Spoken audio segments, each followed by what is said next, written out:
What's good, YouTube? This Young Taz in the building. That's right, guys. Welcome back to Mind of Young Taz. And what I have for y'all today, now it's funny because I'm just going on the sidebar. Had this list for months and I put it off for so long, but I'm bringing it back. I have my top 5 most underrated video games I've ever played. So this is a unique list because, you know, by this being the gaming channel, everyone loves video games, but there's always those video games that just does not get shown enough love. And you got some video games that you never heard of, but when you play it, it's probably one of the best experiences you ever had. So I'm gonna start with number 5. This one is on the Xbox 360. I don't know if it was on PS3, but I know it's for Xbox 360. I still have it at home. It's called Enslaved Odssey to the West. Let me tell you something.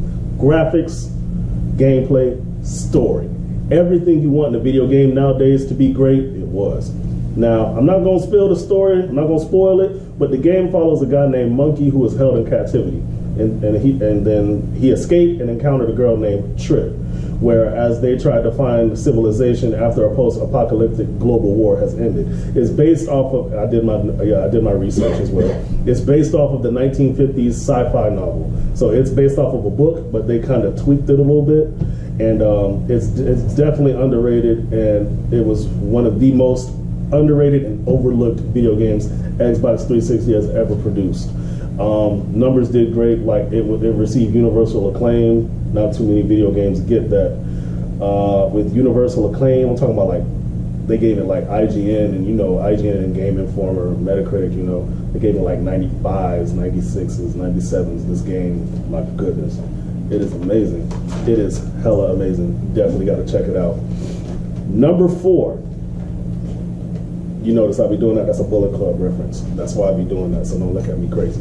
But number 4, this one's called Urban Chaos Riot Response. I've had a PS2. Well, when I had my PS2, I had it from when I was 14 to like, I was like 21. So like almost 7-8 years. Out of all the video games from when I was a teenager to even still collecting PS2 games as an adult, because I'm going to buy another one soon. This game, Urban Chaos Riot Response, literally one of the best games I've ever played on the PS2. With Urban Chaos Riot Response, and this is going to sound crazy because, you know, we have Saints Row, where you're the bad guys and you get shot up by police. And you know, and you get, you know, and then you got GTA if you do a crime, police are after you. The roles are switched. You're the policeman, and you have to basically go around town and like get rid of these gang members. I forget what they're called. I remember what they used to be called, but it's like these gang members, and they look like crazy. They look like they were part of like a metal band or something, but they were out of it, and you had to basically like they like to hold hostages a lot, so you had to like defuse hostage situations. You had to like, you had to go on the burning buildings, and it was crazy, like, but it was such a good video game. Like, I like that they actually have a video game that shows what's going on from the policeman's point of view, and you're not just a policeman, you're like part of the riot team, so you're like part of SWAT. And but you're like their best guy, so they're like, go in there, get this hostage. And it's like with this game, even though it was multiple hostages, you had to find multiple hostages. If you did not find multiple hostages, by the time you take out that main gang leader in that area, sometimes the hostages were killed, or they're like in the burning building, or they killed them because it was too late, and it's a time limit. So man, when I tell you, man, I was sitting there like, oh my gosh, and it's so violent. That's why I loved it. For a PS2 game, I never shot the hell out of someone so many times, and I've seen that much blood ever. It was amazing. And then he got hit by a train. I'm a sick fucker, I know. But that game definitely is definitely, I would definitely go check it out. It shouldn't cost much now, but because it's one of those rare games, I'm not saying it's going to be cheap, but it's not going to be expensive either. So if you still have a PS2, check out Urban Chaos Riot Response. Very, very fun game. It's a very unique experience. So on to my number 3. Number 3 for me is Killer Instinct. Now, you guys know I am a Tekken baby. I'm a Tekken enthusiast. I know everything. If you even say one thing wrong about the storyline of Tekken, I'm going to correct you. So you might be mad at me, but I don't give a damn. But Killer Instinct is funny because I didn't really play that till I was an adult. Like, I knew about it as a kid, but I thought it was like a shooting game. Now it's a fighting game. Like, it's a spectacular fighting franchise. Yes. Is it an underrated franchise? Yes. Is it overlooked? It's overlooked by Street Fighter, Mortal Kombat, Tekken, Soul Calibur, you know, hell, it's overlooked by Guilty Gear, even King of Fighters, which are also underrated fighting games in my opinion as well.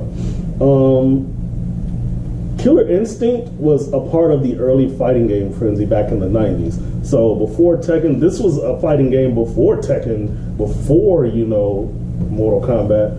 No, it came out around the same time as Mortal Kombat, if I'm correct. But say, for instance, I know it was out with Street Fighter, like it was in competition with Street Fighter. If not, it came out a little bit later. And, you know, most games that came out from Rare, I can't say my R's and my W's together, so I'm sound like a retard. So Rareware, any games came out from Rareware was a Rare game. And, you know, this one in particular, it was so good. Full Gore's #1. So anybody that wants to play me in Killer Instinct on Xbox One, I got a couple buddies that play it. Y'all want to go against me, or even if y'all want to go against me in the old school one, do not get mad because I keep picking Full Gore. He's the best damn character. He's great. He's #1. He's #1. You know, and to be honest, they have quite the fan base, but you'd be surprised by how many gamers are unaware of this game. But you also would be surprised at how many gamers are aware of this game, because they even went on to have games, you know, for the N64. And a lot of people I know had more N64s than they did PS1. I was a PS1 gamer. Like, I had Super NES like my aunt did as a kid, so, you know, that's where I got my gaming start. But PS1, I had PlayStation up until I had a Game Boy, and then I got an Xbox, you know, and then all of that. And now I'm back with PlayStation with the PS4. But with this particular franchise, if you had like a Super Nintendo and an N64, because Killer Instinct Gold is what the N64 had, you know of Killer Instinct. If you were a Nintendo gamer throughout the 90s, like the late 90s, like 98, 99, you know Killer Instinct. And like, it was so amazing. Like, it's a very solid franchise, very solid story, very solid characters. I feel like some of them are rip-offs, like Jago. I feel like he a rip-off Liu Kang and Ryu, but I'm not gonna like bash him like that, because Jago is a pretty damn good main character for a wonderful series. So that was my number 3 most underrated video game that I've ever played. My number 2 most underrated video game I've ever played, and I think I need to purchase a PS3 because I kind of miss it, or I'll just get it for my 360. Asura's Wrath. In my opinion, it is a diamond in the rough. That is a diamond in the rough. And it is a treasured gem that Capcom came out with, and I wish they would have, like, emphasized, like, I wish they would have capitalized on that. You know how there's certain games that they, you know, they don't do part 2s or part 3s. Like, for example, Urban Chaos Riot Response. There was a part 1 on PS1, but it's like from a third person point of view. It's like a sky view. So Urban Chaos Riot Response is actually a part 2. I really wish Asura's Wrath would have, you know, I wish they would have capitalized on that. It's such a great game to have, and I'm an otaku. Shout out all my otakus who love anime. By being a fellow otaku, the gameplay is in the form of an episodic anime. So like, it'll be like, oh, in this episode of Asura's Wrath, you know, it's like an anime. Like, that's how they have the format. It's amazing. Also, it's a beat 'em up type of game. So it's like, do this. Like, it's like a beat 'em up game. Like, say for instance, like what's a good game? Kind of like Bayonetta. Like Bayonetta. What's another good one? Let me think. I should know this. It's like on the tip of my tongue, but I can't really say it. Devil May Cry. It's like those. But with this one, it's like how Ninja Gaiden 3 was. It was definitely what's that term I'm looking for? Hey OTP, what's that term where, you know, it's like you got to do like time-based with, it's quick time events. There we go. It's full of quick time events, but you know, the story and the gameplay itself makes up for it. I know a lot of people don't like quick time events, and it like ruins the experience for a lot of people. I don't mind quick time events, so it was fine with me. basically what it's about, and and that's really the only thing I didn't like about it was the quick time events, but the story made up for it. Basically, it's about gods. It's 8 gods, and one of them is named Asura. Now, what his power is, basically, he has a very short temper, and what happens is when he gets mad and he goes into his rage mode, he is unstoppable. So I think the number 1 god, because I think he was like number 7 or something like that, like out of the 8, because he was a general. That's what it was. He was a general in their heavenly palace. What happened was his daughter got kidnapped.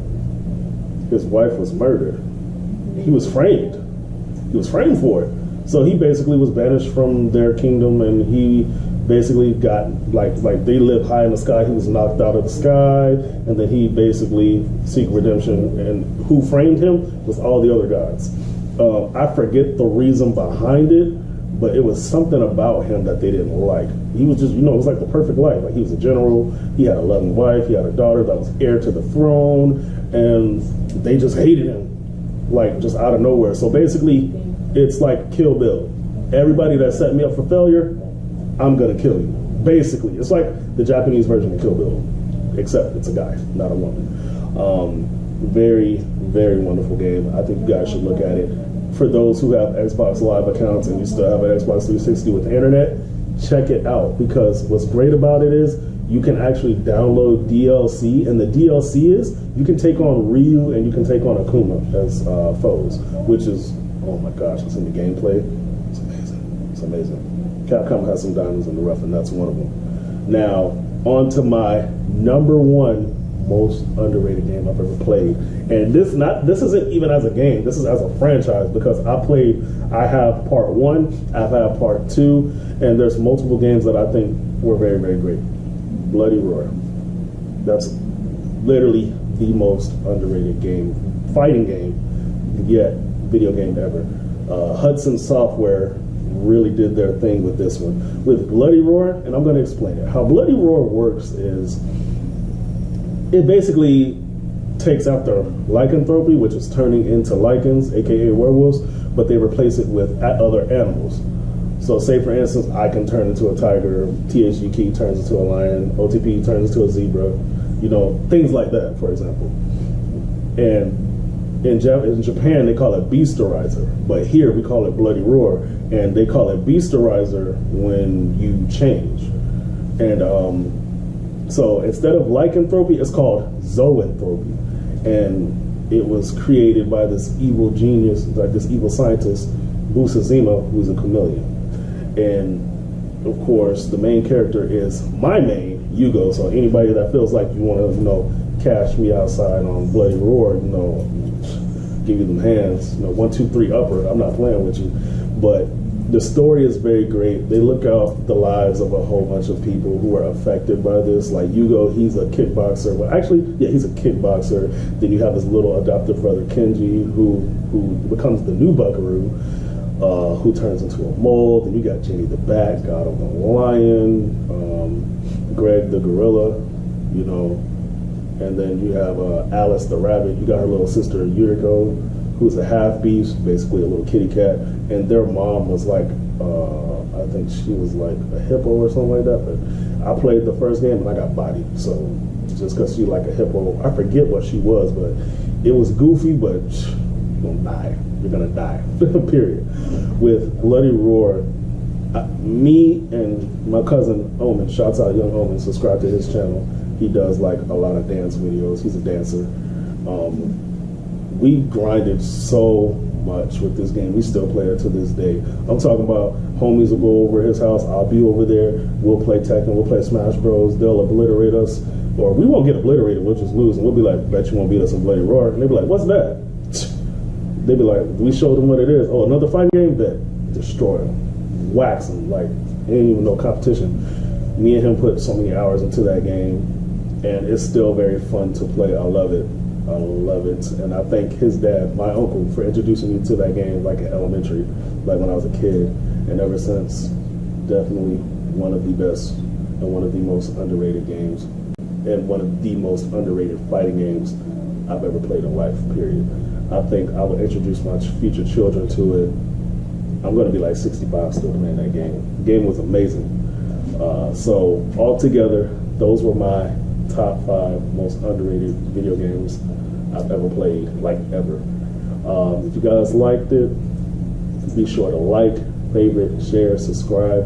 When you subscribe, click the bell. You get notification when we drop new content. Also, if you have an underrated list, hit me up in the comments below. And again, that was my top 5 most underrated video games. It's Young Taz. I'm out. Peace.